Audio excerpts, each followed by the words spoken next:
നമസ്തേ. സനാതനധർമ്മമാർഗത്തിലെ ഹിന്ദുധർമ്മമാർഗത്തിലെ എല്ലാവർക്കും പ്രണാമം. ഞാനിവിടെ ഡോക്ടർ റോമനൻ നമ്പൂതിരി, കൊട്ടാരക്കര. എല്ലാ ബുധനാഴ്ച നടത്തി വരാറുള്ള സനാതനധർമ്മ ആചാര ചിന്തകൾ അതിൻ്റെ 148 ഭാഗത്തിലേക്ക് ഏവർക്കും സ്വാഗതം. തൈത്തിരീയ ഉപനിഷത്ത് 2-ാം അധ്യായത്തിലെ 2-ാം അനുഭാഗം നമ്മൾ പറഞ്ഞ് അവസാനിപ്പിച്ചു. ഈ 3-ാം അനുഭാഗം ആരംഭിക്കുകയാണ്. അപ്പോൾ ആ 3-ാം അനുഭാഗത്തിൽ 2 മന്ത്രങ്ങളാണ് ഉള്ളത്. പ്രാണനുമായി ബന്ധപ്പെട്ട മന്ത്രമാണ് ഒന്നാമത്തേതായിട്ട് ഉള്ളത്.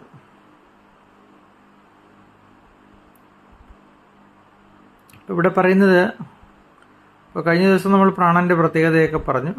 ഇവിടെ അതിനോട് ഉറപ്പിച്ചുകൊണ്ട് ദേവന്മാർ പോലും പ്രാണനെ അനുസരിച്ചാണ് ജീവിക്കുന്നത് എന്ന് പറയുന്നു. അതുപോലെ സർവ്വ മനുഷ്യരും മൃഗങ്ങളും ഒക്കെ പ്രാണനെ ആശ്രയിച്ചാണ് കഴിയുന്നത് എന്ന് പറയുന്നു. ജീവജാലങ്ങളിലെല്ലാം ആയുസ് പ്രാണനെ ആശ്രയിച്ചാണ് സ്ഥിതി ചെയ്യുന്നത് എന്ന് പറയുന്നു. അതുകൊണ്ട് പ്രാണനെ എല്ലാവരുടെയും ആയുസ് എന്ന് പറയാറുണ്ട്. അതുകൊണ്ട് അതിനാൽ ചിലർ പ്രാണനെ ബ്രഹ്മമായിട്ട് ഉപാസിക്കുന്നു. അവർ ആയുസ് നശിക്കുവോളം ജീവിച്ചു തീർക്കുന്നു. കാരണം എല്ലാ ജീവികളുടെയും ആയുസ് എന്ന് പറയുന്നത് പ്രാണനായിട്ടാണ് പറയുന്നത്. ശരീരത്തിലുള്ള ആത്മാവ് ഈ പ്രാണനാണ് എന്നും പറയുന്നു. അപ്പോൾ പ്രാണമയനായ ആത്മാവിനെ പ്രകാശിപ്പിക്കുന്ന മന്ത്രമായിട്ട് ഇതിനെ നമുക്ക് കാണാം. ദേവന്മാരും മനുഷ്യരും പക്ഷിമൃഗാദികളും എല്ലാം ജീവിക്കുന്നത് പ്രാണശക്തി കൊണ്ടാണ്. അതുകൊണ്ട് പ്രാണൻ തന്നെയാണ് ആയുസ് എന്ന് പറയുന്നു. ഉപാസനയ്ക്ക് അനുസരിച്ച ഫലങ്ങളാണ് ഓരോരുത്തർക്കും കിട്ടുന്നത്. അതിനാൽ പ്രാണനെ ബ്രഹ്മമായിട്ട് ഉപാസിക്കുകയാണെങ്കിൽ അവൻ ആയുസ്സിന്റെ മുഴുവൻ ഭാഗവും ജീവിക്കുന്നു. അതായത് അകാല മൃത്യുവിന് ഇരയാകുന്നില്ല എന്ന് താല്പര്യം. സ്ഥൂലമായ അന്നമയത്തേക്കാൾ സൂക്ഷ്മമായതുകൊണ്ടും അന്നമയ കോശത്തിന്റെ ഉള്ളിൽ വ്യാപിച്ചിരിക്കുന്നത് കൊണ്ടും ഇതിനെ അന്നമയന്റെ ആത്മാവ് എന്നാണ് പറഞ്ഞിരിക്കുന്നത്.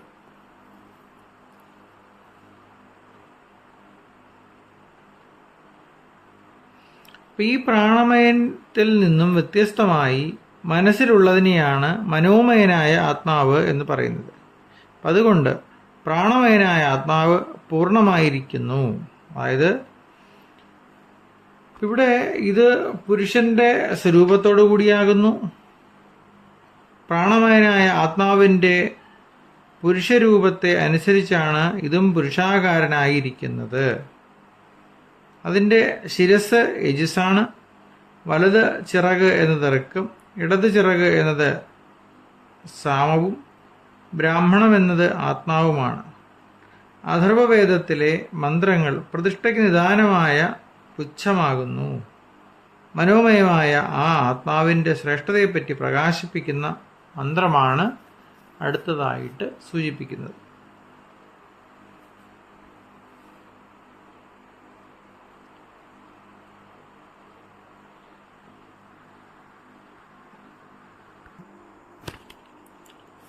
അടുത്തതായിട്ട് 4-ാം അനുഭാഗം,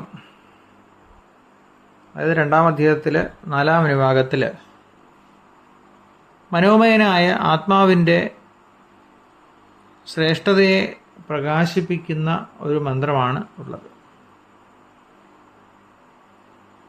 അതുകൊണ്ട് മനസ്സിലെ ബ്രഹ്മതത്വത്തെ ആരോപിച്ചിട്ട് ഭയത്തെ നിഷേധിക്കുന്നത് ഇതിൻ്റെ പ്രാധാന്യം കാണിക്കുകയാണ്.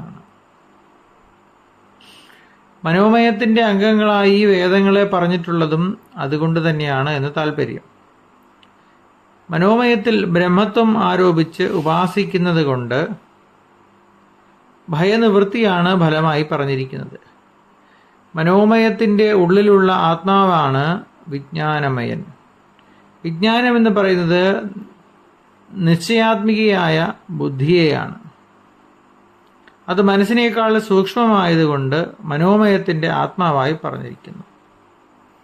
അഹംബോധത്തിൻ്റെ കാരണമായി നിൽക്കുന്നത് ഈ വിജ്ഞാനമാണ് എന്ന് പറയുന്നു. ശരിയായ രീതിയിൽ നിശ്ചയം ചെയ്യുന്നതിന് ശ്രദ്ധ അത്യാവശ്യമായതിനാൽ അതിനെ പ്രധാന അവയവമായ ശിരസായി കൽപ്പിച്ചിരിക്കുന്നു. ഈ കാര്യം ശാസ്ത്രാനുസരണം ആലോചിച്ച് ശരിയാണെന്ന് മനസ്സിൽ തീർച്ചപ്പെടുത്തേണ്ടതുണ്ട്. എല്ലാ ബുദ്ധിവിജ്ഞാനങ്ങൾക്കും കാരണമായതുകൊണ്ട് മഹത്തത്വത്തെ വിജ്ഞാനമായ ആത്മാവിന്റെ പ്രതിഷ്ഠയായി പറഞ്ഞിരിക്കുന്നു.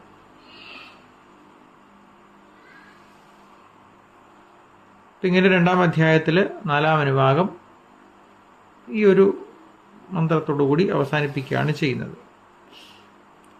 5-ാം അനുഭാഗം, ആ 5-ാം അനുഭാഗത്തിൽ വിജ്ഞാനമയനായ ആത്മാവിന്റെ പ്രാധാന്യത്തെ സൂചിപ്പിക്കുന്ന മന്ത്രമാണ് ഉള്ളത്. വിജ്ഞാനമുള്ളവന് മാത്രമേ ശ്രദ്ധയോടുകൂടി കർമ്മങ്ങൾ ചെയ്യുവാൻ സാധിക്കുകയുള്ളൂ എന്ന് ഉപനിഷത്ത് പറയുന്നു. അപ്പം അതുകൊണ്ട് മന്ത്രത്തിൽ വിജ്ഞാനത്തെ കർത്താവായി പറഞ്ഞിരിക്കുന്നു. യജ്ഞം എന്നതുകൊണ്ട് വൈദിക കർമ്മങ്ങളെയും കർമ്മങ്ങൾ എന്നതുകൊണ്ട് ലൗകിക കർമ്മങ്ങളെയും സൂചിപ്പിക്കുന്നു. അപ്പം യജ്ഞം എന്നതുകൊണ്ട് വൈദിക കർമ്മങ്ങളെയാണ് ഉദ്ദേശിക്കുന്നത്.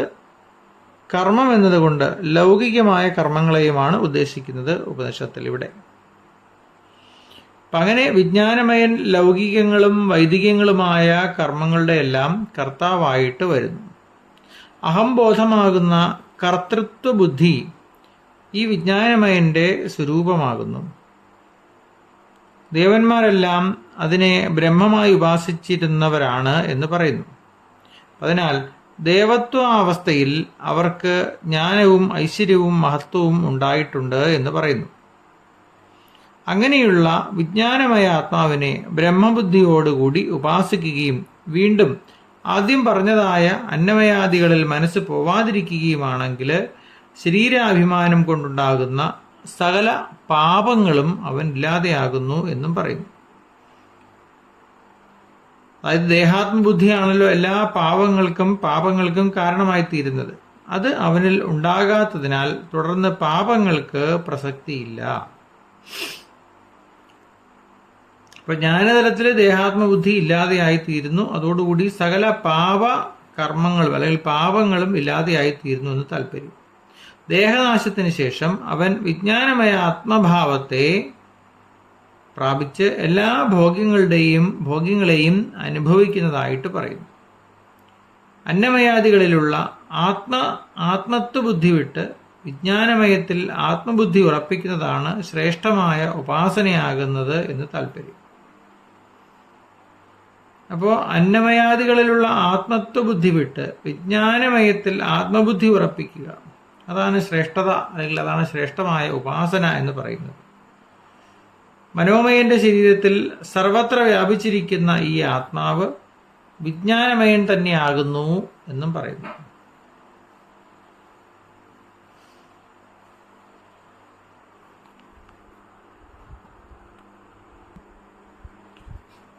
അടുത്തത് 5-ാം അനുഭാഗം 2-ാം മന്ത്രമാണ്.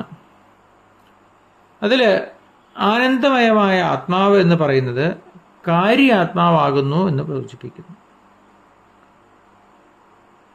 അന്നമയാദ്യ ആത്മാക്കളുടെ കൂടെ 5-ാമത്തെ ആത്മാവായിട്ടാണ് ഇതിനെ പറയുന്നത്. കൂടാതെ പ്രിയം, മോദം, പ്രമോദം മുതലായ അംഗങ്ങളെ പറ്റിയും പറയുന്നു.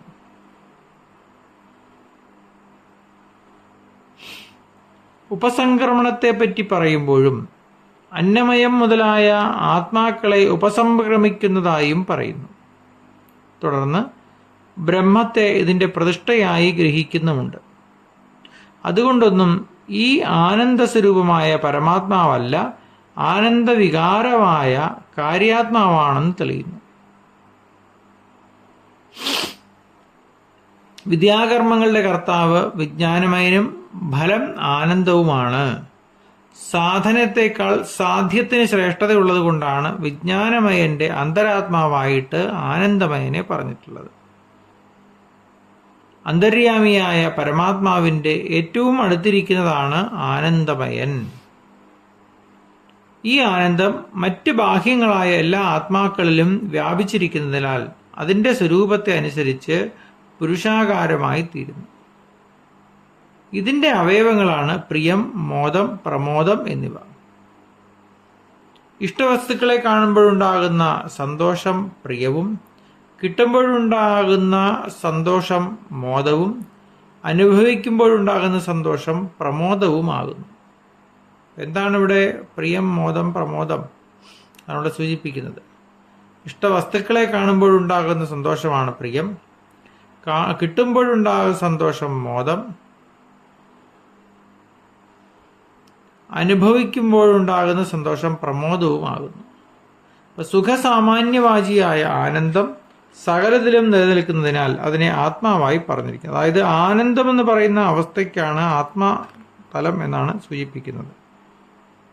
അപ്പൊ ആനന്ദം എന്ന് പറയുന്നത് ബ്രഹ്മതലം തന്നെയാണ്. എങ്ങനെ സകലതിൻ്റെയും ഉള്ളിലുള്ള ബ്രഹ്മത്തെ സാക്ഷാത്കരിക്കുന്നതിനായി സ്ഥൂല വസ്തുക്കളിൽ ആസക്തമായിരിക്കുന്ന മനസ്സിനെ ക്രമേണ ഉള്ളിലോട്ട് നയിക്കുവാൻ വേണ്ടിയാണ് അന്നമയം മുതൽ ആനന്ദമയം വരെയുള്ള 5 ആത്മാക്കളെ പറ്റി ഇവിടെ പ്രതിപാദിച്ചത്.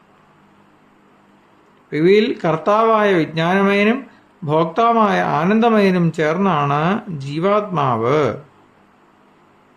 അതിൽ ചേർന്നതാണ് ജീവാത്മാവ്. വിജ്ഞാനമയനും ആനന്ദമയനും ചേർന്നതാണ് ജീവാത്മാവ് എന്ന് പറയുന്നു.